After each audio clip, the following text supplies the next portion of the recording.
तो हम लोग भगवत गीता के 12वें अध्याय के आखिरी श्लोक को देखेंगे और बहुत ही प्रेरणादायक श्लोक है, क्योंकि इसमें बता रहे हैं भगवान की जो इस भक्ति के पथ में आए भी हैं तो चल रहे हैं, वह भी उनको बहुत प्रिय है।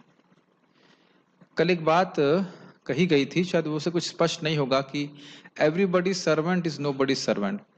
इसको थोड़ा मैं स्पष्ट करना चाहता हूँ। देखिए, जो व्यक्ति एक वैष्णव के अनुगत्य होकर के उनका सेवक नहीं बनता है, तो वह समझ ही नहीं सकता कि वह दूसरों की सेवा कैसे करे जिससे उनका कल्याण हो, क्योंकि वह शरीर के स्तर से ऊपर उठ ही नहीं सकता। शरीर के कल्याण या शरीर को सुख देने से के कार्यों से अधिक ऊपर वह सोच ही नहीं सकता। तो अब जब वह स्वयं शरीर के स्तर पे है, तो उसके द्वारा शत्रु और मित्र का भेद से ऊपर उठना संभव नहीं है। अगर वह भारतीयों का अच्छा सोचेगा तो चाइना के लोगों का वह बुरा सोचेगा। वह सोचेगा कि चाइना के लोग कुछ लोग मर जाएं तो हमारा बहुत अच्छा हुआ, या पाकिस्तान के लोग मर जाएं तो हमारा बहुत अच्छा हुआ। पाकिस्तान के लोग ऐसे ही भारत के बारे में सोचेंगे। तो वह भले ही बोलें कि हम पूरे समाज के अच्छा सोचते हैं, ऐसा सोचते जरूर हैं, लेकिन उनमें शत्रु और मित्रता का भाव बना रहता है। ये समझ रहे हैं मेरी बात? तो इसलिए सबके सेवक सबके सुहृद नहीं हो सकते हैं, और जहां किसी ने उनका थोड़ा अपकार कर दिया तो फिर वह उनका तुरंत शत्रुता का भाव आ जाता है। तो इसलिए जब तक व्यक्ति भगवान का शुद्ध भक्त बनता नहीं है, और वह बनेगा कब? जब शुद्ध भक्त का आश्रय लेकर के भक्ति करे, तब तक जीवों का वास्तविक कल्याण क्या है वो नहीं समझ पाएगा। इसलिए वो सबका सेवक बन नहीं सकता। लेकिन जब कोई शुद्ध भक्त का आश्रित हो जाता है, शुद्ध भक्त हो जाता है, तब वो समझता है कि मैं किस प्रकार से हर जीव का कल्याण कर सकता हूँ। जैसे महाप्रभु तो भगवान है, लेकिन भक्त के रूप में देख बोल रहे हैं किस प्रकार से मुसलमानों का उद्धार होगा, किस प्रकार से पेड़ों का उद्धार होगा, किस प्रकार से पशु पक्षियों का उद्धार होगा, सामान्य लोगों का उद्धार होगा हरि नाम के द्वारा। तो एक महान जो शुद्ध भक्त है, वह भक्त का आश्रय लेके समझता है कि भक्ति के द्वारा ही जीव का कल्याण हो सकता है। इसलिए हर जीव को जो भी उसके संपर्क में आएगा, वह भक्ति से जोड़ने का प्रयास करेगा। तो ये बात सत्य है कि जो वास्तविक भक्त है वह सबका सेवक है। लेकिन हम तब तक उस प्रकार से सबके सेवक नहीं बन सकते हैं जब तक हम एक शुद्ध भक्त की सेवक न बने, क्योंकि तब तक हमको समझ में नहीं आएगा कि हम सेवा करें क्या। Make sense? ये तो क्लियर समझ में आ रहा है। बस होगा थोड़ा कंबल बांट देगा, ऐसे कुछ करेगा, लेकिन जब तक वो भगवान से संबंध को स्थापित ना किया जाए, तब तक जीव के दुख कभी समाप्त तो होने वाले नहीं है। एक छोटा सा उदाहरण आप समझ सकते हैं कि ये बहुत बड़ा स्लोगन चल रहा है अभी कि together we can fight corona, but still we are not able to fight corona even if we are together. है कि नहीं? बढ़ता ही जा रहा है, बढ़ता जा रहा है। सारे लोग संभल साथ में आ रहे हैं, सोच रहे हैं हम कंट्रोल कर रहे हैं, लेकिन वह अपने समय से ही कंट्रोल होगा। और वह वो क्योंकि शुरुआत भी हमारे कंट्रोल से नहीं हुई है, उसका एंड भी हमारे कंट्रोल से नहीं होगा। लोग देख नहीं पा रहे हैं उसको। आप अगर सामान्य जनता को बोलेंगे तो कहेंगे कैसी बात कर रहे हैं, वैक्सीन बना देंगे, ये कर देंगे। कुछ नहीं, जब तक भगवान से विद्रोह रहेगा, प्रकृति के बारे एक दुख देती रहेगी, तो भक्त जानता है कि भगवान के शरणागत होने से ही जीव का कल्याण होगा। तो इसीलिए वह दूसरों की मदद करता है भगवान के शरणागत होने के लिए। तो ये बात कैसे समझ में आई? भगवान के भक्त के शरणागत होकर के, भगवान की भक्ति करके। तो अन्यथा वह लोगों की सेवा कर नहीं सकता वास्तविक रूप से। प्रभुपाद जी इसको बोलते हैं, इट इज, एक व्यक्ति पूछा, जरूरी है हम गॉड को माने, केवल हम गुड रहे तो क्या दिक्कत है? तो कहते हैं जब तक तुम यह जानते नहीं कि गॉड क्या है, तुम स्वयं गुड हो नहीं सकते। और जब तक तुमको स्वयं गुड पता नहीं है कि गुड क्या है, अच्छा क्या है, तुम दूसरे के प्रति गुड कर कैसे सकते हो? भले ही तुम्हारी गुड करने की भावना हो, अच्छी करने की भावना हो, लेकिन तुमको पता नहीं है कि उसके लिए अच्छा है क्या, तो तुम अच्छा करोगे कैसे? और फिर वही बात आ जाएगी, अच्छा क्या है कैसे मालूम चलेगा? भगवान के भक्तों की शरण लेकर के, भक्ति करके। ठीक है। अब यहाँ पे जैसे श्लोक में बड़ा स्पष्ट बताया जाएगा कि जो भक्ति कर रहा है वह भगवान को प्रिय है। अब ये बात कैसे मालूम चलेगी? जब हम गीता क्लास में सुनेंगे कि भगवान को क्या प्रिय है, फिर दूसरों को मदद करेंगे कि आप भक्ति करो, इससे आप भगवान को प्रिय हो जाओगे। और जब भगवान को प्रिय हो जाओगे तो भगवान अपने आप आपका कल्याण करेंगे। मेरे अंदर कोई सामर्थ्य नहीं है आपका कल्याण करने के लिए। कल्याण करने का सामर्थ्य यही है कि बताया जा सकता है, शिक्षा दी जा सकती है, ये करो, और स्वयं अपना हम उसमें लगे रहें। अन्यथा कल्याण करने की शक्ति हमारे पास नहीं है। एटलीस्ट हम तो अपने बारे में कह ही सकते हैं इस प्रकार से। ठीक है, मेरे पीछे बोलिए भगवत गीता का 20वां श्लोक 12वें अध्याय का। ये तु धर्म्यामृतमिदम् यथोक्तं पर्युपासते यथोक्तं पर्युपासते श्रद्धाना मत्परमा भक्तस्तेतीव मे प्रियः भक्तस्तेतीव मे प्रियः।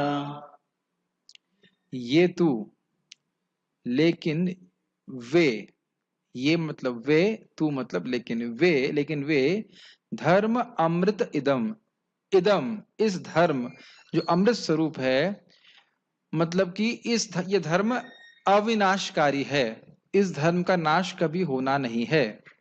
जो व्यक्ति भक्ति में संलग्न हो गया, उसने जितनी भी भक्ति करी है वह शाश्वत रूप से उसके साथ रहती है। और दूसरी बात है अर्थ अमृत का कि यह है अमृतमय है, बहुत सुख देने वाली है, अमृत बहुत सुख देने वाला होता है। तीसरा है मृत्यु को पार कराने वाला है। बहुत सारे अर्थ आप अमृत के समझ सकते हैं। तो कह रहे हैं इस धर्म को, इस धर्म का मतलब शुद्ध भक्ति के पथ को जो स्वीकार करता है, यथा उक्तम पर्युपासते, जैसा कहा गया, यथा उक्तम जैसे अभी भगवान ने कहा, अभी कहा मतलब मय्यावेश मनो वाले श्लोक में बोला, जो निर्विशेष ब्रह्म की बात कर रहा है उसकी नहीं, जैसा कहा गया था 12वें अध्याय के दूसरे श्लोक में, जिसमें मय्यावेश मनो ये माम नित्य युक्त उपासते श्रद्धया परियोपिता ते में युक्त तमो मतः।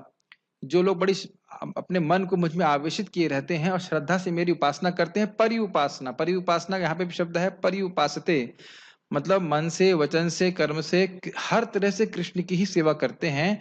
और किस लिए? कृष्ण की प्राप्ति करने के लिए। शुद्ध भक्ति का अभ्यास करते हैं कृष्ण की प्राप्ति करने के लिए, शुद्ध भक्ति का प्रयास को प्राप्त करने के लिए। इस प्रकार से जो उपासना करते हैं, श्रद्धाना, बड़े श्रद्धा से युक्त होते हैं। कौन सी श्रद्धा? प्रभुपाद इसको हिंट करेंगे और उसको आप लोग हम व्याख्या करेंगे। भक्तों के संग में आकर के शुद्ध भक्ति की श्रद्धा से युक्त होना, उनसे श्रवण करके समझना कि मुझे भक्ति के पथ पे क्यों बढ़ना चाहिए, भक्ति पथ क्यों स्वीकार करना चाहिए, यही सब आप लोग वहां पे सीख रहे हैं ना, महाराज सिखा रहे हैं। शुद्ध भक्ति क्या है? प्रभुपाद जी इसको बहुत गंभीरता से बोलते हैं कि कौन है नौसिखिया भक्त जो जानबूझ करके भक्ति शास्त्र को सुन करके भक्ति का क्या मानक है, क्या स्टैंडर्ड है, वह नहीं जानना चाहता। ये समझ में आई लाइन? भगवान की सेवा कैसे की जानी चाहिए, क्या तरीका है, सुन रहे थे ना, अन्याभिलाषिता शून्यम इत्यादि। इसकी व्याख्या ना सुनेंगे, नहीं सुनेंगे तो पता ही नहीं कि स्टैंडर्ड क्या है, फिर लगेगा हम जैसा कर रहे हैं बस सही सही चल रहा है। तो ये भावना मन में रहना, ये एक इसको न्यूफाइट डिवोटी कहते हैं, ही इज अ न्यूफाइट डिवोटी। शास्त्र का ज्ञान है नहीं और जानबूझ के शास्त्र सुनना भी नहीं चाहता।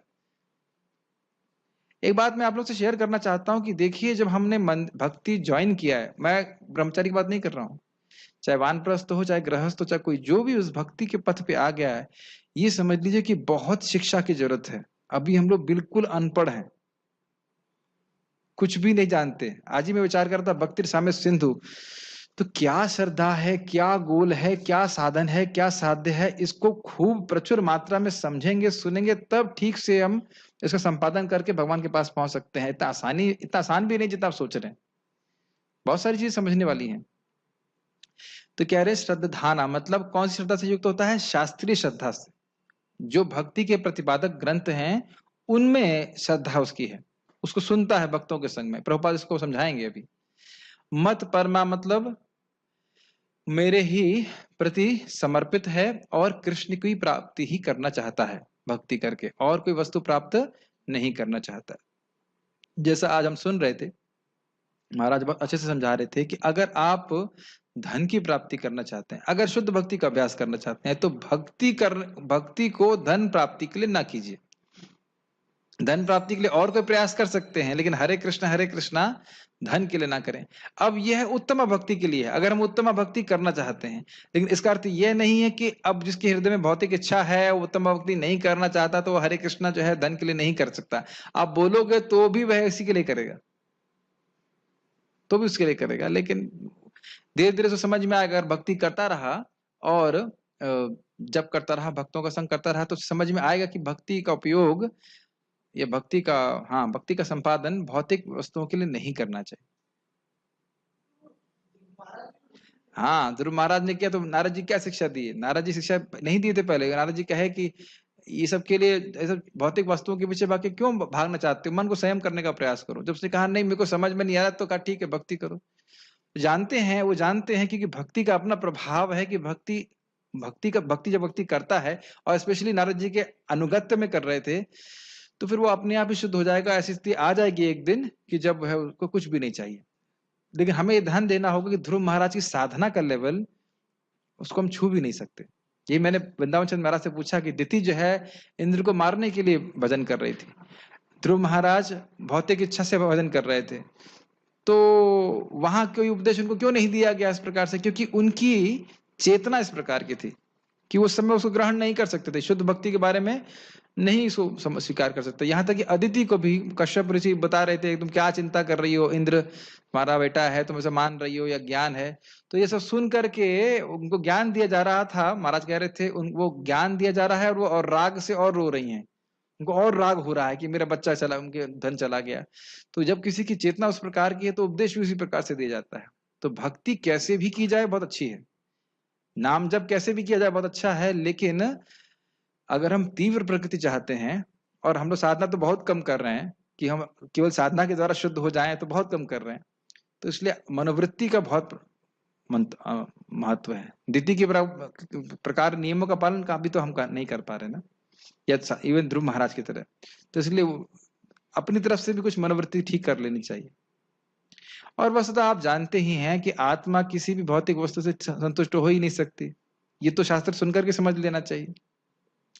मैं खाली इस बात पे बोल रहा था कि श्रद्धाना मतलब शास्त्रीय श्रद्धा से युक्त रहते हैं। आज भले ही भक्ति का उनको अनुभूत नहीं हो रहा है फल, लेकिन इससे कोई मतलब नहीं है, वह लक्ष्य पे उनका नजर रहती है और भक्ति करते रहते हैं। ये सब बातें हम लोग पहले माधुर्य कदम में सुन चुके हैं, उसको मैं खाली टच कर रहा हूँ हल्का सा।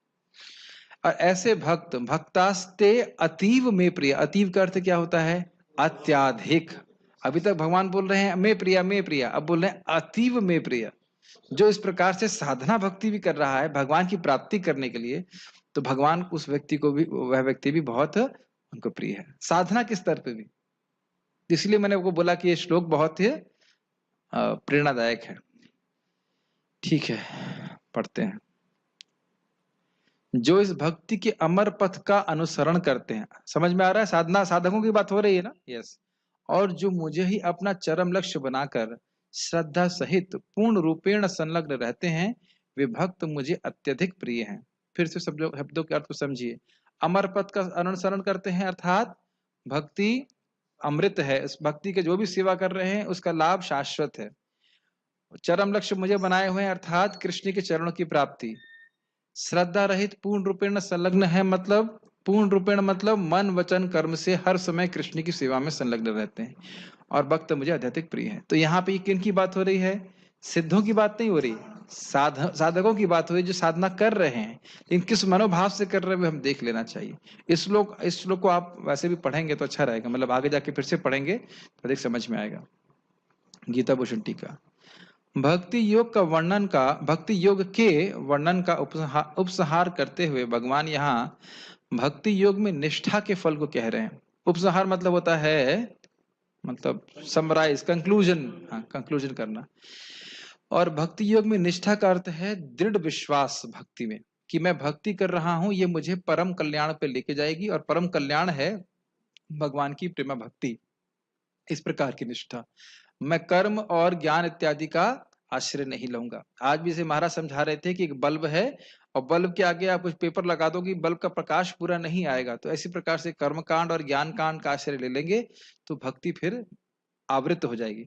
और उसको थोड़ा और समझ लेना चाहिए। जैसे कोई कहे कि भाई भक्ति में प्रगति करने के लिए कुछ कर्म कांड भी करूं, उस पर ज्यादा विश्वास करूं, अब जब करना है तो वेदी बनाऊं, आसन लगाऊं, यह आवश्यक नहीं है। आसन का मतलब समझ रहे हैं ना, मतलब कुछ बहुत रूल्स पे बहुत ज्यादा ध्यान देना, जबकि मेन बात है जब बोलना और सुनना। ये भगवान को प्रार्थना में तरह से जब करना, ये सब भाव ज्यादा इंपॉर्टेंट है। ठीक है ना? कुर्ता कैसा भी पहना रहे, ये तो कुर्ते वाला एग्जाम्पल तो कर्मकांड में नहीं आएगा, बट एक्सटर्नल्स पे बहुत ज्यादा विश्वास ना करके भगवान की भक्ति पे ज्यादा विश्वास करना चाहिए। मेन बात है। ठीक है, तो भक्ति पे ही उसका श्रद्धा है। भक्तों को पूर्ण रूप से भक्ति के इस अमृतमय पथ को स्वीकार करना चाहिए जो सभी गुणों से युक्त है।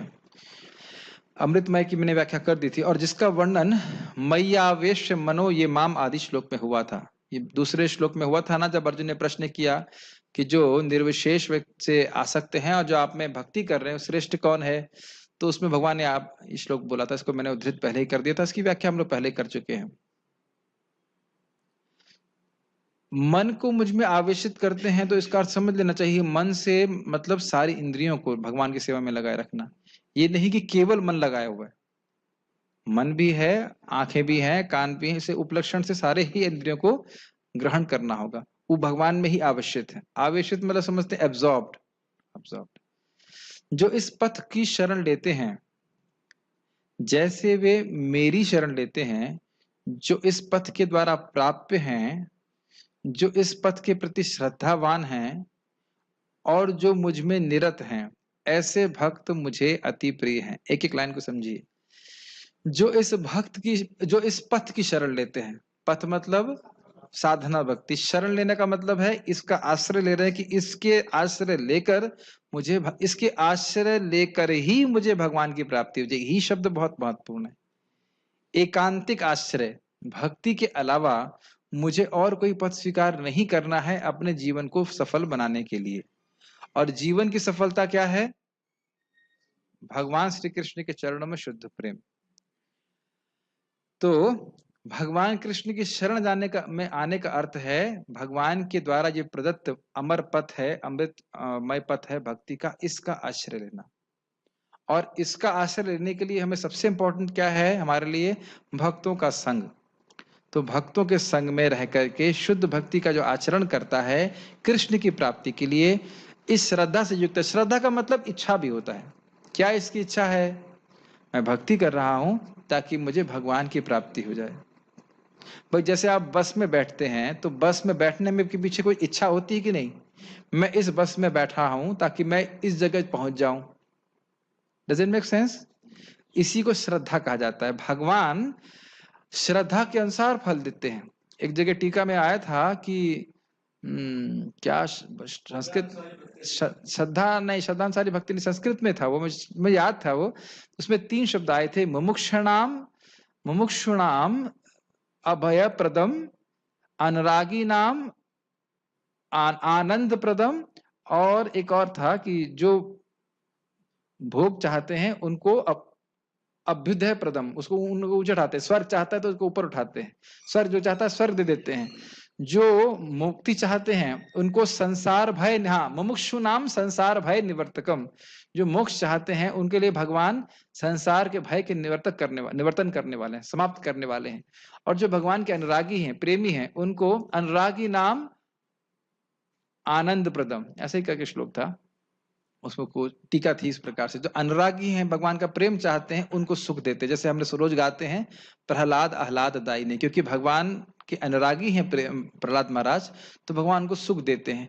तो जैसे कल्पतरु व्यक्ति की इच्छा के अनुसार उसको फल देता है, उसी प्रकार से भगवान भी कल्पतरु के समान है। जो व्यक्ति जैसी इच्छा करता है वह उसके अनुसार उनको फल देते हैं। आप थोड़ी देर के लैपटॉप को म्यूट कर दीजिए। समझ में आ रहा है श्रद्धावान का अर्थ क्या है? शुद्ध भक्ति श्रद्धावान। मैं इसको बार बार रिपीट कर रहा हूं ताकि समझ में आए। या कहें शुद्ध भक्ति इच्छावान, श्रद्धानुसार अर्थात इच्छानुसार, सिद्ध स्वामी कहते हैं। समझ में आ रही है? भक्ति क्यों कर रहे हैं? भक्ति इसलिए कर रहे हैं क्योंकि भगवान के चरणों में मुझे शुद्ध प्रेम प्राप्त हो। इससे भगवान को भी परम सुख मिलता है और भक्त को भी सुख मिलता है। ये आप लोगों को सुनना तो बहुत आसान लगता होगा, लेकिन प्रैक्टिकली जरूरी नहीं है कि हर भक्त इसीलिए भक्ति कर रहा हो। इस पे और विचार कीजिए। जैसे हम लोग हर चीज में आप विचार कर सकते हैं। भक्ति के किसी भी अंग को संपादित कर रहे हैं। इंग्लिश में कहा जाए, do I want to revive my lost relationship with Krishna? क्या मैं भगवान कृष्ण से अपने भूले हुए संबंध को वापस जागृत करना चाहता हूं, पुनर्स्थापित करना चाहता हूं? संबंध दोनों तरफ से होता है कि नहीं होता है? अगर किसी झगड़ा हो जाए तो संबंध दोनों तरफ से होना चाहिए ना, ऐसा तो नहीं कि एक ही व्यक्ति संबंध बनाएगा। तो भगवान तो कोई झगड़ा नहीं किया हमसे, हम ही लोग एक तरह से विमुख हैं, एक तरह से नहीं विमुख हैं ही। तो क्या हम अपना संबंध भगवान से दोबारा स्थापित करना चाहते हैं?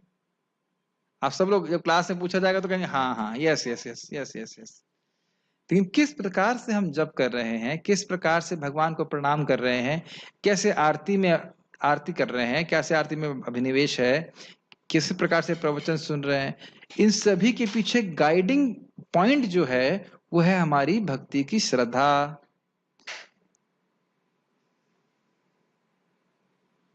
अनुकूलेन कृष्णानुशीलनम अन्याभिलाषिता शून्यम। उसको बातें खूब सुनी हुई हैं, हमें चेक करना है कि कृष्ण मुझसे प्रसन्न हो, कृष्ण मुझे प्रेम दें अपने चरणों में, या मेरे हृदय में जो प्रेम है वो प्रकट करें। सचेत होना इस चीज के प्रति। ये केवल बोलने की बात नहीं है।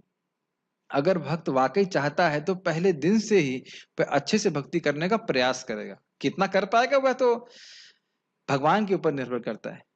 आज मैंने देखा, एक भक्त था, वो व्हाइट में था, और दूसरा व्यक्ति बहुत, अब कह सकते हैं सालों के रूप में एडवांस्ड हैं, काफी साल से हैं, और जो सैफरन डिवोटी थे वो सो रहे थे जब पे। और दूसरा भक्त ने, जो व्हाइट में है, बहुत यंग है, वो जब कर रहे थे तो ने हल्का सा जब वो टैप किया प्रेम से, तो गुस्सा तो नहीं हुए, ऐसे देखा, हाँ ठीक है, और उसके बाद फिर सो गए। तो इसमें सैफरन और व्हाइट की बात नहीं, क्या मैं भगवान से अपना संबंध दोबारा स्थापित करना चाहता हूं? समझ रहे ना मेरी बात? और अगर नहीं है तो basically it means it is not a priority. जो व्यक्ति जप अच्छे से करता है, मैं जप की बात बोलता हूँ, उससे उपलक्षण से सारे आप भक्ति की क्रिया को समझ लेना चाहिए। चाहे हम कुकिंग कर रहे हो, चाहे हम टीचिंग कर रहे हो, चाहे भक्तों से आदान प्रदान कर रहे हो। Do I want to revive my lost relationship with Krishna? क्या जो मेरा संबंध भूला हुआ है मैं जागृत करना चाहता हूँ? ये प्रश्न का उत्तर हमें किसी और को नहीं देना है, कहीं लिखना भी नहीं है, कोई परीक्षा में भी नहीं आएगा। ये प्रश्न परीक्षा में नहीं आएगा लेकिन यही प्रश्न हम के द्वारा हमें अपनी श्रद्धा की परीक्षा करनी है कि मैं क्या चाहता हूं। और कोई कठिन नहीं है, धीरे धीरे समझ में आता है कि अनलेस मुझे भगवत प्रेम प्राप्त हो, कुछ है ही नहीं जगत में। आहार निद्रा भय में तो इनके अलावा क्या है? मैं केवल श्रद्धावान पे बोल रहा हूं। देखने में बहुत सिंपल शब्द लगता है, लेकिन शुद्ध भक्ति श्रद्धा अगर प्राप्त हो तो हमारा जीवन सफल है, सही ट्रैक पे है। समझ में आ जाता होगा। वैसे तो शायद प्राय भक्त में इसी प्रकार के होंगे, मैं ज्यूम कर लेता हूँ, लेकिन उत्साह से व्यक्ति भक्ति करता है फिर। हाँ, कुछ पूछ रहे थे, माइक दीजिए, माइक पे बताइए, माइक पे पूछिए। प्रेम और शुद्ध प्रेम में क्या अंतर वो है? एक ही बात है, प्रेम कहिए, शुद्ध तो कोई अंतर नहीं है। भगवत प्रेम शुद्ध मतलब ही यही हो गया, शुद्ध प्रेम। वो तो मैं ऐसे मुंह से निकल गया होगा। शुद्ध प्रेम, अनअडल्टरेटेड प्रेम, प्रेम का मतलब ही हो गया सेल्फलेस। और भक्ति बोलते हैं मतलब बोलते हैं प्रमाणिक गुरु, लेकिन एक्चुअली गुरु मतलब प्रमाणिक। वो एक एक्स्ट्रा बात बोल दी जाती है कि जहां भी आप कुछ अपेक्षा कर रहे हैं, बदले में कुछ चाहिए, वो प्रेम नहीं है। जरा सा भी कुछ एक्सपेक्टेंसी है कि मैं ये सेवा कर रहा हूं, उसके बदले मुझे कुछ चाहिए, तो मैं सेवा बेच रहा हूं, तो वहां प्रेम नहीं है। प्रेम का मतलब असली प्रेम है, मतलब शुद्ध प्रेम है, मगर डुप्लीकेसी आ जाता है, दिखाता है, तभी शुद्ध बोलना। वही बोल रहे हैं ना, जिसे बोलते हैं घी का मतलब शुद्ध घी। अब घी शुद्ध नहीं मिलता है तो कहते हैं 100% घी, 100% शुद्ध घी। तो घी का मतलब ही होता है कि घी, isn't it? वैसे जो प्रभुपाद जी कई जगह बोलते हैं प्योर डिवोशनल सर्विस। हाँ, वही प्रेम है। प्रेम एग्जैक्ट वर्ड है, प्रेम बिना व्यर्थ मोरा दरिद्र जीवन। यहाँ लिखा है नहीं शुद्ध प्रेम बिना। वो एक एक्स्ट्रा बात बोली, जैसे गुरु बोलते हैं, गुरु को समझाने के लिए, क्लियर करने के, गुरु को आने तो बोलते हैं प्रामाणिक गुरु। अन्यथा गुरु मतलब ही तस्माद प्रमाणिक गुरुम प्रपद्यता नहीं लिखा हुआ है, तस्माद प्रमाणिक गुरुम प्रपद्यता नहीं लिखा है, लिखा तस्माद गुरुम प्रपद्यता जिज्ञासु श्रेयस उत्तमम। तो उसके प्रमाणिक होने के गुण को नीचे बता दिया जाता है। शब्दे परिच निष्णातम ब्रह्मणि उपसमाश्रय, उपसमाश्रम। तो वो अंडरस्टूड है, लेकिन फिर भी क्लियर करने के कलयुग में लोग क्लियर नहीं होता है चीजें, तो प्रमाणिक गुरु बोल देते हैं। नहीं तो गुरु का मतलब ही है प्रमाण। तो अच्छा, और मुझ में निरत है, निरत है मतलब लगे हैं, जुष्ट हैं, मन से वचन से कर्म से कृष्ण की सेवा में लगे हुए हैं, ऐसे भक्त मुझे अत्यंत प्रिय हैं। अब देखिए हम इसको थोड़ा लाल किया हुआ है और इसको आप बहुत ध्यानपूर्वक सुनिए। भगवान कृष्ण उसी व्यक्ति के वश में होते हैं जो केवल उनके प्रति समर्पित होता है। ठीक है, तो अगर देवताओं की पूजा कर रहा है, ये पुराण पढ़ रहा है, वो पुराण पढ़ रहा है, कहे भाई ये भी तो वैदिक लिटरेचर है, नहीं, केवल भक्ति के प्रतिपादक ग्रंथों को ही पढ़ता है वक्त। यह भी एक भक्ति में बाधा है कि केवल प्रवचन करने के लिए बहुत सारे उन शास्त्रों को पढ़ना जो भक्ति के प्रतिपादक नहीं है। मैं एग्जाम्पल दे रहा हूं। उसी प्रकार से भगवान कृष्ण के प्रति ही समर्पित होना, इसका अर्थ ये नहीं कि हम देवताओं के असम्मान करते हैं, लेकिन पूजा का अवकाश नहीं है। अवकाश का मतलब समझ गए होंगे आप, छुट्टी। और जो उनके प्रति समर्पित भक्ति के पथ के प्रति समर्पित होता है, समझ में आया? कृष्ण के प्रति समर्पित और भक्ति के प्रति समर्पित, इनमें अंतर क्या हो रहा है?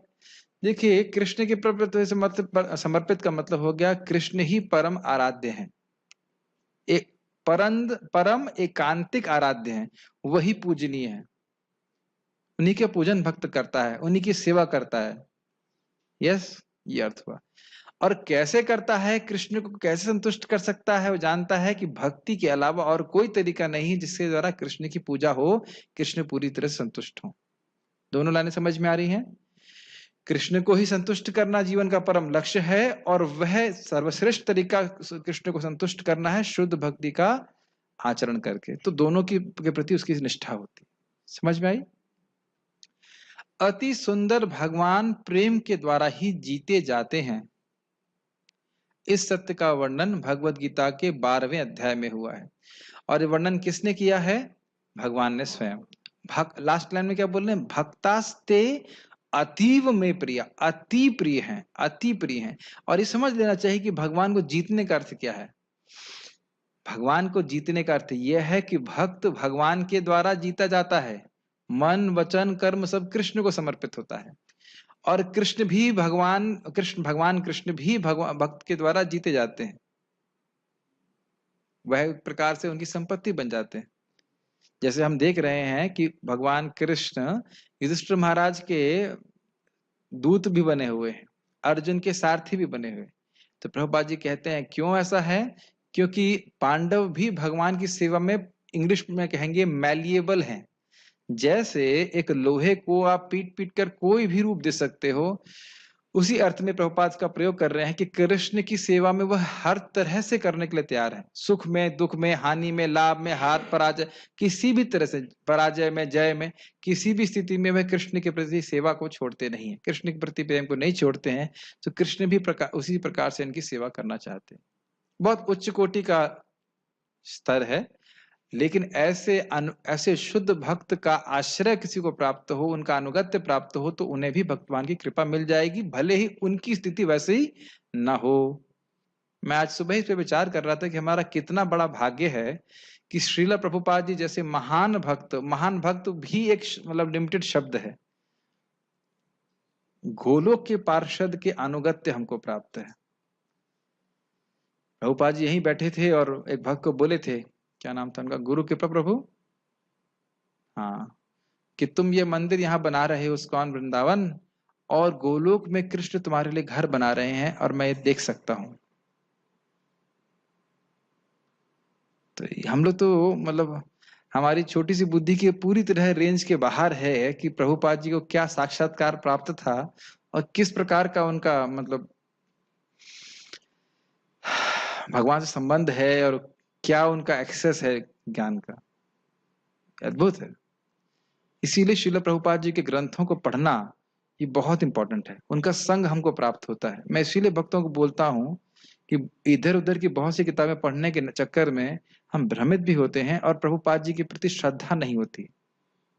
तो इसलिए आवश्यक है कि प्रभुपाद जी ग्रंथों को नियमित रूप से पढ़ा। देखिए हम लोग अभी गीता भूषण भी पढ़ रहे हैं, तो उससे क्या लाभ होता है? प्रभुपाद जी के तात्पर्य को हम और अच्छे से समझ पा रहे हैं। ऐसा तो नहीं कि हम केवल गीता भूषण पढ़ रहे हैं और प्रभुपाद जी के तात्पर्य पढ़ ही नहीं रहे हैं। ऐसा नहीं करना चाहिए। हम इस्कॉन के भक्तों को बिल्कुल भी ऐसा नहीं करना चाहिए।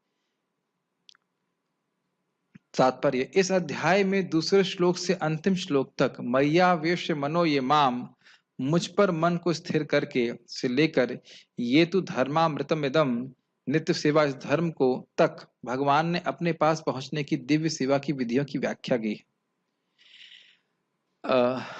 इन विधियों को जरा ध्यान में रखना होगा कि 12.8, 9, 10 उसमें शुद्ध भक्ति की बात हुई थी, 11 में और 12 में सनिष्ठ भक्तों के लिए कर्मयोग, ज्ञान योग, ध्यान योग और भक्ति योग क्रमशः उसका वर्णन हुआ था। ये सभी विधियां भगवान तक पहुंचने की हैं, लेकिन जो भगवान को प्रिय विधि है वो क्या है? 8, 9, 10 वाली, मतलब जिसमें शुद्ध भक्ति का आश्रय भक्त लेता है। ऐसी विधियां उन्हें अत्यंत प्रिय हैं और उनमें लगे हुए व्यक्तियों को वे स्वीकार कर लेते हैं। पहले जब मैं पढ़ता था इस तात्पर्य को तो मैं सोचता था कि कौन सा वाला प्रिय है, 8 नंबर वाले श्लोक वाला प्रिय है कि 9 वाला प्रिय है कि 10 वाला है कि 11 वाला प्रिय है। लेकिन वस्तुतः 8, 9, 10 तो तीनों ही प्रिय हैं, क्योंकि वह शुद्ध भक्ति में लगे हुए हैं। वो एक के बाद एक, मान लो आपको याद है, अपने मन मुझ में लगाओ, नहीं लगा सकते तो मन में को लगाने का अभ्यास करो, नहीं लगा सकते तो मेरे लिए कर्म करो। तो तीनों एक ही लेवल पे हैं, एक लेवल पे हैं, मतलब एक के बाद एक लेवल पे हैं, और वह क्रमशः प्रगति करके आगे के उस पे आ जाएंगे। तीनों ही शुद्ध भक्त में आएंगे। बस थोड़ा उनके चेतना के स्तर की वजह से वह कुछ कार्य करने में असमर्थ हैं, लेकिन वह धीरे धीरे करके भगवान की भक्ति तक आ जाएंगे। ये बात याद आ रही है ना? पढ़ा क्या था, कहाँ था? तो उन सभी को भगवान प्रेम करते हैं। अर्जुन ने यह प्रश्न उठाया था कि जो निराकार ब्रह्म के पथ में लगा है वह श्रेष्ठ है या साकार भगवान की सेवा में? भगवान ने इसका बहुत स्पष्ट उत्तर दिया कि आत्म साक्षात्कार की समस्त विधियों में भगवान की भक्ति निसंदेह सर्वश्रेष्ठ है। दूसरे शब्दों में एक बात ध्यान देना होगा, निसंदेह मतलब भक्ति को छोड़ करके, भक्ति पे संदेह करके कि भक्ति काम नहीं करती, मैं कुछ और प्रोसेस को काम में लेके आऊंगा, ये भक्ति देवी के प्रति अपराध है। तो इसमें कोई संदेह नहीं करना चाहिए, भक्ति देवी का ही आश्रय लेना चाहिए। इस संबंध में बहुत अच्छी बात महाराज बता रहे थे, कह रहे थे कि देखिए एक चींटी एक पुल का आश्रय लेकर के महान नदी को पार कर सकती है। चींटी स्वयं पुल नहीं बना सकती है, लेकिन उस पुल पर चलती रहेगी, उसका आश्रय लेगी तो महान नदी पार हो जाती है बड़ी आसानी से। उसी प्रकार से हमारी कोई योग्यता नहीं है, लेकिन पूर्ववर्ती आचार्य आकर के इस भक्ति के पथ को हमें दर्शाते हैं और उसका आश्रय लेता है व्यक्ति तो पार हो जाता है। लेकिन आश्रय लेने के लिए क्लास में टाइम से आना पड़ता है ना? आप लोग सोच रहे हैं कि 8:15 तक क्लास चलती है तो कम से कम मैं आधा घंटा में तो सुनूंगा ही, और क्लास मान लीजिए 8:50 पर खत्म हो जाएगी। तो प्रभु जी बहुत क्लास होती है, खूब सुन लिया हमने, ठीक। मेरा कर्तव्य है कि थोड़ा सा करेक्शन देना, इसलिए दे रहा हूँ, टाइम से आना चाहिए। हर वक्ता को अपेक्षा होती है कि टाइम से भक्त लोग क्लास में आए, क्योंकि ऐसा नहीं है कि ये सारी जो हम लोग भगवद गीता की डिस्कशन कर रहे हैं ये बहुत इंपॉर्टेंट है। पूरा सुनेंगे तो समझ में आएगा, क्योंकि पिछले श्लोक से क्या लिंक था बताया जाता है। बीच में आएंगे 15-20 मिनट में आएंगे तो ठीक है, आपकी जैसी इच्छा करना चाहे कर सकते हैं, लेकिन ये दिखाता है कि पूरी तरह से समझना नहीं चाहते। फिर उसमें तो जिसका जैसा सेवा होगी, लाभ होगा, वैसा हो सकता है। भगवान ने इसका बहुत स्पष्ट उत्तर दिया कि आत्म साक्षात्कार की समस्त विधियों में भगवान की भक्ति निसंदेह सर्वश्रेष्ठ है। दूसरे शब्दों में इस अध्याय में निर्णय दिया गया है कि सुसंगति से मनुष्य में भक्ति के प्रति आसक्ति उत्पन्न होती है, जिससे वह प्रामाणिक गुरु बनाता है, और तब वह उससे श्रद्धा, आसक्ति तथा भक्ति के साथ सुनता है, कीर्तन करता है और भक्ति के विधि विधानों का पालन करने लगता है। ये बहुत महत्वपूर्ण बातें हैं जो हमें समझनी होंगी। शुरुआत में हम प्रायः, मुझे लगता है कि कोई भी भक्त यहाँ उपस्थित होंगे जो शुद्ध भक्ति करने के लिए इस्कॉन ज्वाइन किए, कोई है ऐसा यहाँ? भक्त लोग अच्छे लगते हैं, थोड़ा कीर्तन करने चले गए, कुछ प्रसाद पा लिया, तो इस प्रकार से सत्संग हो जाता है। उनको पता भी नहीं सत्संग क्या होता है, एटलीस्ट मुझे बिल्कुल पता नहीं था सत्संग शब्द क्या होता है, उसका मतलब समझ में नहीं आता था, सुना भी नहीं था, ऐसे कह सकते। तो इसके प्रकार से बस भक्ति अच्छी लगने लगती है, और यही भक्ति का योग्यता है। भक्ति अच्छी लगने जाए, भक्ति में श्रद्धा हो जाए, भक्ति के प्रतिपादक ग्रंथों पे श्रद्धा हो, रुचि हो, वह एक रुचि मतलब एक टेस्ट डेवलप हो जाए, तो यही भक्ति की, शुद्ध भक्ति में आने की योग्यता। इसका अर्थ यह नहीं कि हम सारे भौतिक कलमशों से मुक्त हो गए, लेकिन अब भक्तों का संग में जाकर कथा वगैरह सुनना, उनका जो आचरण को देख करके अच्छा लगना, हम भी ऐसा करते हैं, ये सब अच्छा लगने लगता है, तो इसी को श्रद्धा कहते हैं। याद आ रहा है? यही तो हम चर्चा कर रहे थे ना,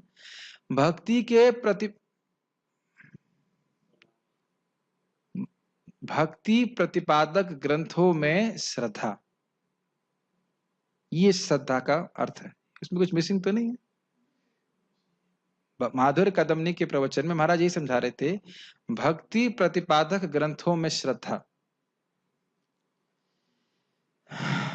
उसके बाद प्रभुपाद कोट कर रहे हैं, सताम प्रसंगाद मम वीर्य संविदो भवन्ति हृतकर्ण रसायन कथा तदजोषणादाशु अपवर्ग वर्तमनि श्रद्धा रतिर भक्तिर अनुक्रमशति। उसी को बात वहां बोल रहे हैं कि उसको श्रद्धा हो जाती है, भाई भगवत गीता सही है, भागवतम सही है।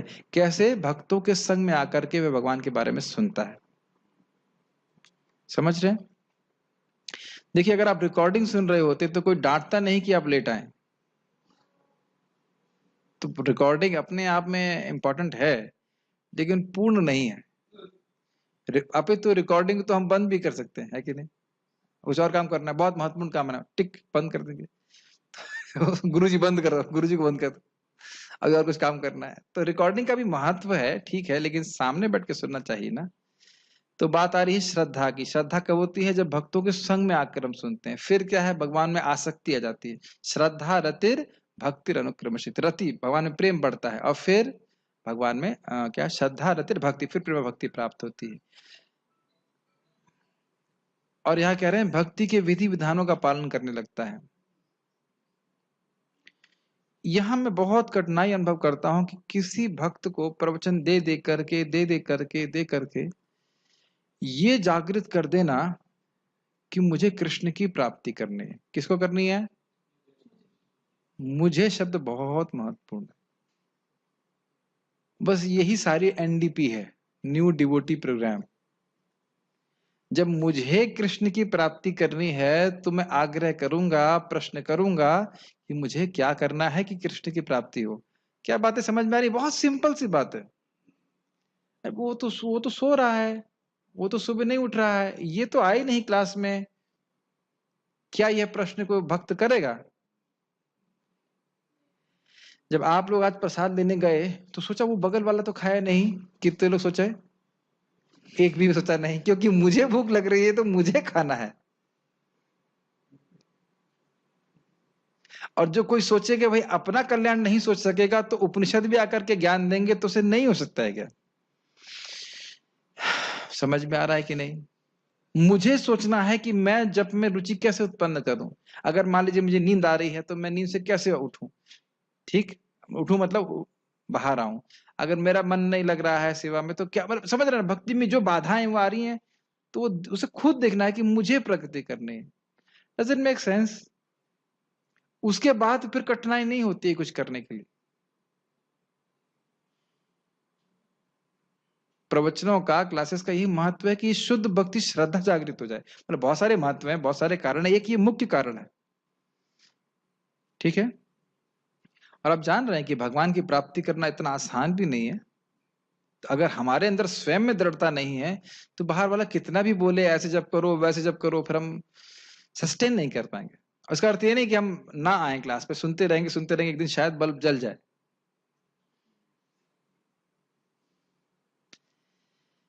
तो मैं खाली ये बोल रहा था कि भक्ति के विधि विधानों का पालन करने लगता है, नॉट बाय फियर, भय की वजह से नहीं। भाई इस क्लास में आप भय की वजह से मत आओ। इच्छा हुई होनी चाहिए कि मैं भगवत गीता को सीख करके भक्ति में प्रगति करूंगा। इसका ये नहीं कि मैं कह रहा हूँ क्लास में मत आओ, ये अब देखो यार थी मत समझ लेना। मैं ख्याल कह रहा हूँ भय से नहीं, आग्रह से आना चाहिए। मैं सीखूं भगवत गीता में क्या लिखा है। क्या आप लोगों को लगता है इसमें कुछ भी लाभकारी वस्तु नहीं है? बहुत सारी लाभकारी वस्तु है। क्या भगवान को मैं कैसे प्रिय हो जाऊंगा? यहाँ पे अब देखिए केवल एटीट्यूड की बात है। भक्ति में किस स्तर पे वो बात नहीं है, केवल एटीट्यूड कि मेरा एटीट्यूड ये होना चाहिए कि मैं भगवान के चरणों की प्राप्ति करने के लिए भक्ति कर रहा हूँ, शुद्ध भक्ति का आश्रय ले रहा हूँ। तो भगवान कह रहे हैं मुझे बहुत प्रिय है। Make sense? ठीक है। एक बात बहुत गंभीर बोली थी एक भक्त ने, अभी वो शरीर छोड़ने वाले हैं, कारण नहीं हमारे ये वाले नहीं अभी तो हम चाहेंगे हमारे कर्णामृत प्रभु बहुत जीवित रहे। प्रभुपाद जी के शिष्य कर्णामृत नाम था ना। तो एक ने बहुत गंभीर बात बोली, the quality of your life depends on the questions you ask. हमारे जीवन की गुणवत्ता इस पर निर्भर करती है कि हम क्या प्रश्न करते हैं। इस पे आज आप मेडिटेट कीजिए, मनन कीजिए कि कितना गंभीर ये वचन है। समझ में आ रहा है ये वचन? समझ में आ रहा है? आज खाने में क्या बना है? आहार निद्रा भय मैथुन का ही अगर हमारा प्रवचन चलता रहे, सॉरी प्रश्न चलता रहेगा, तो हम बहुत प्रगति नहीं कर पाएंगे। और जो हम लोग भजन में सुनते हैं क्या है, से संबंध नाही जार वृथा जन्म गैलो तार, से ही पशु बड़ा दूरोचार। ये मेरे मन में आज चल रहा था। जिसने अपना संबंध बलराम जी से, नित्यानंद प्रभु से नहीं समझा, उसका जन्म वृथा चला गया। कुछ कुछ बातें मैं थोड़ा कठोर बोल रहा हूँ, लेकिन मन में बहुत चल रहा था इस बात की। बहुत गंभीर है बात। मानव जीवन प्राप्त करके एक वस्तुतः केवल एक ही मात्र उद्देश्य होना चाहिए कि मुझे कृष्ण से संबंध में आगे बढ़ना है, और कोई हमारा करियर नहीं है। आपने देखा ही था ना, मैं कुछ दिन पहले, कुछ दिन मतलब शायद कल की बात है ना, जब कीड़े वॉश बेसिन में पड़े हुए थे, कल सुबह हुआ था ना। जब भी इस दृश्य को देखें तो अपने पे घटित करें कि हमारा जीवन भी इसी तरह से चला जाएगा। ठीक है, तो मैं खाली बोल रहा था कि विधि विधानों का पालन करता है। क्यों करता है? क्योंकि उसकी श्रद्धा है, उसकी इच्छा है। भक्तों के संग में आकर के इच्छा आ गई कि मुझे शुद्ध भक्त बनना है, मैं यहाँ का नहीं हूँ भौतिक जगत का, मुझे भगवान के धाम जाना है, मैं उनका बच्चा हूँ, मैं यहाँ बस दुख भोग रहा हूँ, ना मैं गरीब हूँ, ना मैं अमीर हूँ, ना मैं कुछ भी वस्तु नहीं हूँ, मैं भगवान का हूँ, मुझे भगवान के पास पहुंचना। व्यवहार में हमें जो कुछ करना पड़ता है, इसे कहते हैं इंग्लिश में डूइंग द नीडफुल, वो करते हैं, लेकिन आंतरिक रूप से यही भावना होनी चाहिए, मुझे भगवान के धाम जाकर भगवान की नित्य सेवा में लगना है, तभी मैं सुखी हो जाऊंगा। एटलीस्ट जब थोड़ा सा भी हम सुनते हैं और इस पर मेडिटेट करते हैं तो बहुत अच्छा लगता है। मेडिटेशन समझ रहे हैं ना, ये उद्देश्य इस प्रकार से, इस तरह वह भगवान की दिव्य सेवा में तत्पर हो जाता है। तत्पर का समझ रहे हैं, ये भी बहुत इंपॉर्टेंट। प्रभुपाद जी कहते हैं तत्पर मतलब जुष्ट हो जाता है, लग जाता है, कि जिन लोगों को भगवत गीता भागवत जैसे ग्रंथों को पढ़ने में रुचि है, उनके लिए भक्ति करना बहुत आसान हो जाता है, क्योंकि इतना प्रेरित करते हैं, इतना श्रद्धा देते हैं, और हमारे जीवन के लक्ष्य को एकदम निर्धारित कर देते हैं हमें क्या करना है। तो भक्ति की तपस्या कुछ खास तपस्या लगती नहीं कि मंगल आरती के लिए सुबह उठना है, जब करना है, कुछ भी नहीं लगता। लेकिन अगर हमें वो गोल नहीं है हमारा, तब वह सारी चीजें करना कठिन लगता है। मेरी बात समझ पा रहे हैं? उदाहरण के लिए मान लीजिए हम जानते हैं हम शरीर नहीं है, अब मुझे अगर जबरदस्ती बॉडी बिल्डिंग करना हो तो मुझे हर चीज तपस्या लगेगी। अभी तो मुझे थोड़ा बहुत एक्सरसाइज करनी पड़ती है, वह भी मैं अपने मन को मार के करता हूँ कि मुझे लगा भाई पेट ठीक नहीं रहेगा, तो मेरा गोल नहीं है। मैं पेंटर नहीं हूं, तो मुझे कोई जबरदस्ती पेंटिंग करने के लिए बोले नहीं तुम इतना अभ्यास करना, मेरे को मन नहीं करते, इट इज नॉट माई गोल। समझ रहे ना मेरी बात? लेकिन जिसका लक्ष्य निर्धारित होता है उसको इधर कोई तपस्या नहीं दिखाई पड़ती, वो तपस्या करने में जुष्ट रहता है। Make sense? सभी भक्तों से अनुरोध है कि अपने जप में प्रयास करें आगे बढ़ने के लिए, हाँ, और अच्छा करने का प्रयास करें, बड़ी तीव्र प्रगति होती है इससे। इस अध्याय में इस मार्ग की संस्तुति कही गई है, शुद्ध भक्ति के मार्ग की। अतएव इसमें कोई संदेह नहीं रह जाता कि भगवत प्राप्ति के लिए भक्ति ही आत्म साक्षात्कार का परम मार्ग है, इससे श्रेष्ठ कोई मार्ग नहीं है। इसकी व्याख्या पहले भी की जा चुकी है कि कर्म योग, ज्ञान योग और कर्म और ध्यान योग इत्यादि यह सब क्रमशः ऊंची पहाड़ियां हैं, लेकिन भक्ति योग कैसी पहाड़ी है? स्वर्ण पहाड़ी, बिल्कुल अलग। अतएव इसमें, हाँ, इस अध्याय में परम सत्य की जो निराकार धारणा वर्णित है, उसकी संस्तुति उस समय तक के लिए है जब तक मनुष्य आत्म साक्षात्कार के लिए अपने आप को समर्पित नहीं कर देता। दूसरे शब्दों में, जब तक उसे शुद्ध भक्त की संगति करने का अवसर प्राप्त नहीं होता, तभी तक निराकार की धारणा लाभप्रद हो सकती है। क्यों लाभप्रद हो सकती है? क्योंकि इसके द्वारा व्यक्ति कम से कम भोगों से बाहर निकलता है। आपको पता है कि जो व्यक्ति भक्ति स्वीकार नहीं कर पा रहा है या नहीं किया है, तो उसके लिए अच्छा है कम से कम वो आत्मा पे ध्यान करे। श्रेय ही ज्ञानम अभ्यासात ज्ञान ध्यानम विशेषते, इस बात आई थी यहाँ पे। तो कर्म योग करे, कर्म योग से फिर उठ करके ज्ञान योग करे, ज्ञान से फिर ध्यान योग करे, फिर भक्ति में आएगा वो। लेकिन अगर कोई शुरुआत से ही भक्ति कर लेता है तो शुरुआत से ही सर्वश्रेष्ठ है, ये बात बोलना है। परम सत्य की निराकार धारणा में मनुष्य कर्म फल के बिना कर्म करता है। बात समझ में आई थी, निष्काम कर्म करता है और आत्मा तथा पदार्थ का ज्ञान प्राप्त करने के लिए ध्यान करता है। तो कर्म योग, ज्ञान योग, ध्यान योग, यह तभी तक आवश्यक है जब तक शुद्ध भक्ति की संगति प्राप्त, शुद्ध भक्त की संगति प्राप्त ना हो। जैसे आपको सीढ़ी से चढ़ने की आवश्यकता तभी तक है जब तक लिफ्ट का बटन ना मिल जाए। लिफ्ट में बैठ गए तो फिर मैंने उदाहरण दिया था कि लिफ्ट में बैठ गए तो सीढ़ी में कितने कदम हैं इसको कोई नहीं गिनता है। लिफ्ट में बैठे हैं, अपने आप भी ऊपर पहुंचा देगा आपको। तो अगर कोई भक्ति स्वीकार कर रहा है, भक्ति स्वीकार कर लिया है, तो अब उससे निम्न पथ पे जाने की कोई आवश्यकता नहीं। और लोग जाते हैं, मैंने आपको पहले भी उदाहरण दिया था, यहाँ पे महाराष्ट्र से दीक्षा, डबल दीक्षा मतलब ब्राह्मण दीक्षा लेने के बाद भी आपको एक व्यक्ति मायावादी सन्यासी, देख रहे हैं, भक्ति ठीक से ना समझ पाने के कारण इतना भाग्य, परम भाग्य उदित होने के बाद भी दुर्भाग्य को स्वीकार कर लेते हैं। शायद भोगी बन जाता तो फिर भी ठीक था, लेकिन मायावादी सन्यासी बन गया जो अपने को ही कृष्ण मान रहा है। तो इन सालों में मैंने देखा है कि कुछ साल मतलब दिन, सालों का मतलब नंबर ऑफ ईयर्स, थोड़ा बहुत जो अनुभव मैं देख रहा हूं कि लोग समझ नहीं पा रहे हैं कि वो हैं क्यों, और ये मैं नहीं समझ पा रहा हूं कि इतना समय क्यों लग रहा है। ये मुझे समझ में नहीं आ रहा कि इतना समय क्यों लग रहा है, कि क्यों है वो इस्कॉन में। कृष्ण, प्रभुपाद बोलते थे, do not be Krishna unconscious.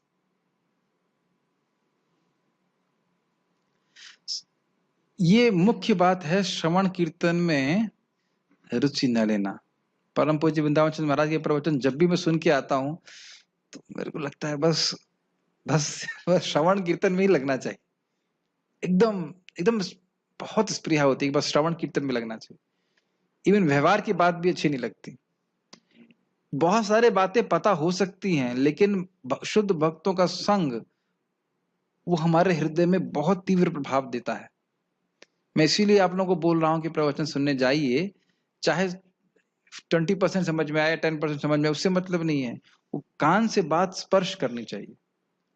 महाराज की वाणी बहुत प्रबलशाली, एटलीस्ट मैं अपने जीवन में अनुभव करता हूं। बहुत प्रेम भी करते हैं महाराज। मैं कुछ प्रश्न किया था तो महाराज डांटने के लिए रूम के अंदर आए कहते हैं आप व्याकरण नहीं समझ पा रहे हैं और इस प्रकार से प्रश्न करते हैं, ऐसे करके। वो एकदम से मैं चकित हो गया। मैं कुछ एडिटिंग कर रहा था उनके वीडियो की और पीछे से आगे तो ये देखा कि कुछ प्रश्न करता है महाराज, उस पर विचार करते हैं, बाद में भले उत्तर अभी पहले डांट दें या कुछ करते हैं, बाद में फिर उत्तर देंगे, आपको आपके पास में आके उत्तर देंगे। Very affection, so much affection. खैर, सौभाग्यवश यदि कोई शुद्ध भक्ति में सीधे कृष्ण भावनामृत में लगना चाहता है तो उसे आत्म साक्षात्कार के इतने सोपान पार नहीं करने होते। मतलब कर्मयोग ज्ञान योग करने की जरूरत नहीं, भक्ति योग करो सीधे पार। भगवद गीता के बीच के 6 अध्याय में जिस प्रकार भक्ति का वर्णन हुआ है वह अत्यंत हृदयग्राही है। मतलब इस भक्ति को हृदय से ग्रहण करना चाहिए। किसी को जीवन निर्वाह के लिए वस्तुओं की चिंता नहीं करनी होती, क्योंकि भगवत कृपा से सारी वस्तुएं स्वतः सुलभ होती है। ये क्यों प्रभुपाद कह रहे हैं? अरे कोई व्यक्ति भक्ति ही करेगा तो अपने जीवन निर्वाह कैसे करेगा? तो अगर अनन्य भक्ति में लगा हुआ है तो भगवान स्वयं ही व्यवस्था कर ही देते हैं किसी न किसी रूप से। इस प्रकार श्रीमद् भगवद गीता के 12वें अध्याय भक्तियों का भक्ति वेदांत तात्पर्य पूर्ण हुआ। भगवान की कृपा से कोई प्रश्न है किसी का तो पूछ सकते हैं, नहीं तो रुकेंगे। प्रश्न है अनंत वसुदेव प्रभु का, प्रभु जी हम भगवत प्रेम प्राप्ति के लिए साधना भक्ति करते हैं, कहीं ना कहीं उस प्रेम के सुख की लालसा रहती है, तो इसमें तत्सुख की भावना तो दिखती नहीं, तो इसको कैसे समझना चाहिए? क्योंकि हम अपने सुख के लिए ही लालायित हैं और कृष्ण को सुख मिलता है या नहीं इसका कुछ अनुभव नहीं। ओके, प्रश्न समझ रहे हैं? हम भक्ति करना चाहते हैं तो ताकि हमको सुख मिले। और अब ये देखा जाए, प्रश्न बहुत कह सकते हैं बहुत गंभीर है, बहुत सूक्ष्म है। देखिए भगवान भी तो ये बात बोलते हैं, तपो दिव्यम पुत्रकायेन न सत्वम शुद्धे तस्मात् ब्रह्म सौख्यम तो अनंतम। हमारा संबंध भगवान से सुख का ही है। अब जिस बात को आप कह रहे हो, यहाँ प्रश्न है कि हम भगवान को सुख देने के बारे में कैसे सोचें, हमें कैसे मालूम चले कि कृष्ण को भक्ति करके सुख हो रहा है कि नहीं हो रहा है? तो यह तो हमें भगवान के वचनों से ही मालूम चल रहा है, कि जो व्यक्ति इस प्रकार से भगवान की भक्ति को, शुद्ध भक्ति को प्राप्त करने के लिए भक्ति करता है, भक्ति का आश्रय लेता है, कृष्ण को ही एकमात्र अपना पूजनीय मानता है, तो भगवान क्या कह रहे हैं, अतीव में प्रिय। तो ये तो शास्त्र के द्वारा बिल्कुल समझ आ रहा है कि भगवान को से सुख मिलता है। क्या मेरे प्रश्न, मेरा उत्तर समझ पा रहे हैं कि नहीं समझ पा रहे हैं? जैसे कि भागवत में हम क्या सुनते हैं कि सारे वर्णाश्रम का उद्देश्य ये है कि हरि संसिद्धिर हरितोषणम, भगवान हरि को संतुष्ट किया जाए, इसलिए तस्मात् एकेन मनसा भगवान सात्वताम पति श्रोतव्य कीर्तितव्य च ध्येय पूजस्य रतता। इसलिए क्योंकि वर्णाश्रम का उद्देश्य कृष्ण को संतुष्ट करना है, इसलिए एक मन से भगवान की श्रवण करना चाहिए, भगवान का श्रवण करना चाहिए, भगवान का कीर्तन करना चाहिए, स्मरण करना चाहिए। तीन मुख्य भक्ति भूलिएगा मत। भूल गए क्या? श्रवण, कीर्तन, स्मरण, इसको भूल रहे हैं हम लोग रोज। बाकी सारी सेवाएं इनके पीछे होनी चाहिए, और लास्ट ऑफ ऑल पूजन। तो इनके चार चीजों के द्वारा भगवान संतुष्ट होते हैं। तो भगवान का अनुभव, भगवान सुखी होते हैं, ये कैसे मालूम चलता है?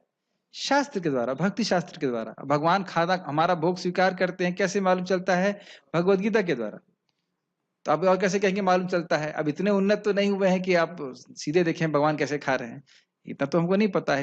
इसलिए स्वयं भगवान कह रहे हैं तस्मात् शास्त्रम प्रमाणम ते कार्य कार्य अवस्थितो। अब जब हम, हाँ दूसरा, अब भगवान की भक्ति का सुख का वर्णन स्वयं श्रील रूप गोस्वामी करते हैं। अभी आप पढ़ने वाले हो सामान्य भक्ति में कि ब्रह्मानंद के सुख को करोड़ों गुना बढ़ा दीजिए तो भी भक्ति के सुख का एक बूंद मात्र नहीं है। तो इसकी इच्छा होना ये गलत नहीं है, लेकिन हमें जानना होगा कि यह सुख हमें तभी मिलेगा या मिल सकता है जब कृष्ण को सुख देने की भावना हो। कृष्णानुशीलनम भक्तिरतम, समझ रहे हैं? तो उसमें कोई कठिनाई नहीं है। ये मुझे जो अभी स्मृति पथ पे आ रहा है वो ये है, जैसे कि हाँ, ये हरिदास ठाकुर जी क्या कहते हैं, तो स्पष्ट है, एकदम एग्जैक्ट याद है। दश अपराधे ये न हृदय न पाशे, कृपा करी महाप्रभु मजी नाम रसे। 10 अपराध मेरे हृदय को भगवान जकड़े हुए न जकड़े, और कृपा करी महाप्रभु, महाप्रभु कृपा करी ताकि मैं मजी नाम रसे, मैं आपके नाम के रस में डूबा रहूं। तो नाम के सुख का अनुभव तो हरिदास ठाकुर कुछ भी करना चाहते हैं। ये उनसे पूछा गया कि क्या चाहिए, तो कहते हैं मुझे नाम में रुचि नहीं है, नाम में रुचि दीजिए। तो जीव का स्वरूप ही आनंदमय है, इसलिए सच्चे आनंद की खोज करना ये उसके लिए गलत नहीं है। इसको भगवान भी एडवर्टाइज करते हैं, सुखम आत्यंतिकम यत्तद् बुद्धि ग्राह्यम अतीन्द्रियम। सुने ना गीता में, एकदम शुद्ध इंद्रियों से वह सुख का अनुभव करता है, जो प्राप्त करने के बाद उसे फिर कुछ प्राप्त करने नहीं लेता। लेकिन मुख्य बात यह है कि ऐसा सुख, फिर चैतन्य चरितामृत में भुंजे सेवा सुख नित्य सिद्ध पारिषद भुंजे सेवा सुख। नित्य सिद्ध पारिषद जो है वो भगवान की सेवा, नित्य ही भगवान की सेवा का सुख को अनुभव करते हैं। तो ये तो कोई कठिनाई नहीं है, इसमें तो कोई दिक्कत नहीं है। लेकिन मेन बात यह है कि भगवान, यहाँ पे प्रश्न है कि भगवान कैसे सुखी होते हैं, ये हमको मालूम चलता है शास्त्र के द्वारा। दूसरा बात यह है कि अगर भगवान सुखी होते हैं हमारी भक्ति से, तो हृदय में हम स्वयं सुख का अनुभव करेंगे, संतोष का अनुभव करेंगे कि भगवान हृदय में ही है। Does it make sense? तो इसे प्रैक्टिकल भी आप अनुभव कर सकते हैं। अगर हम भगवान को सुख करने वाले, सुख देने वाले कार्य कर रहे हैं, तो स्वयं ही भक्ति में हम संतुष्ट हो जाएंगे। अगर हमारा उद्देश्य कृष्ण को संतुष्ट करना है, तो हम अपने आप ही संतुष्ट हो जाएंगे। और एक और बात समझ लीजिए, उदाहरण और मन में आ रहा है कि आपका उद्देश्य है कि पेड़ के पत्ते हरे भरे रहें, तो जड़ में पानी देंगे तो अपने आप देखेंगे हाँ पेड़ के पत्ते हरे भरे हैं। तो कृष्ण को संतुष्ट करेंगे तो अपने आप ही संतुष्ट हो जाएंगे। तो स्वयं ही अगर ये मानव वृत्ति रहेगी कि कृष्ण को सुख देने के लिए मैं भक्ति कर रहा हूं, तो प्रत्यक्ष देखेंगे कि हम स्वयं सुखी हो रहे हैं। एक प्रश्न और है कि रजगुण की मात्रा को कम कैसे किया जा सकता है? श्रवण के द्वारा। तदा रजस्तमो भाव कामालोभदयश्चये चेतेरे तिरनाविध्यम सतम सत्वे प्रसिद्धि। सबसे महत्वपूर्ण है श्रवण, और उसके बाद खाने में भी अचार बढ़ाना चाहिए, नहीं सॉरी अचार नहीं, सच निकल गया। जो रजगुणी आहार है उसको कम करना चाहिए, रजगुणी आदतें हैं कम करना चाहिए। इसको तो आप भगवत गीता में हम लोग जब पढ़ेंगे तो आप उसको देख सकते हैं। खान पान के बारे में है, रजगुण कम हो। ऐसे लोगों का संग जो रजगुणी है वह हमको रजगुणी बना देगा, तो ऐसे लोगों को हमको थोड़ा दूर रहना चाहिए। ठीक है, और कोई प्रश्न है? नहीं है, ठीक है। हाँ, ब्रजभूषण प्रभु बोलना चाहते हैं, लेकिन अगर आप टाइप कर सके तो अच्छा रहेगा। देखता हूँ, 1 मिनट रुकिए। यस ब्रजभूषण प्रभु, बोलिए। बोल सकते हैं, कुछ कहना चाहते हैं? नहीं है, ठीक है, we shall stop here। Shrimad Bhagavad Gita की जय।